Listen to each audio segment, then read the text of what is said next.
Welcome back. Today, we're diving into how to create a waterfall chart in Power BI, which is great for analyzing changes in data over time, across categories, or along a series.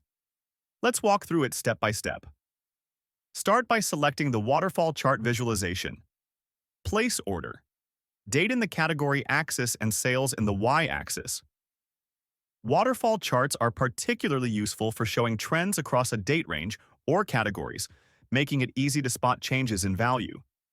The legend displays three colors representing sales dimensions: red for decreased sales, green for increased sales, and blue for total sales.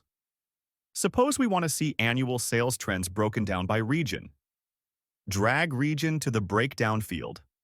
The chart will now show sales performance by region, clearly highlighting where sales have increased, green bars, and decreased, red bars.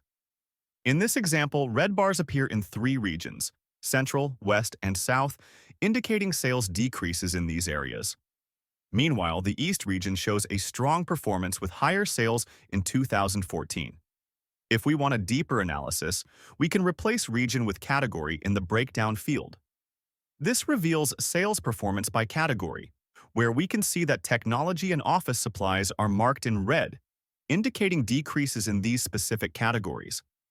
The waterfall chart makes it easy to visualize ups and downs in your data, whether by region, category, or any other field you choose to analyze.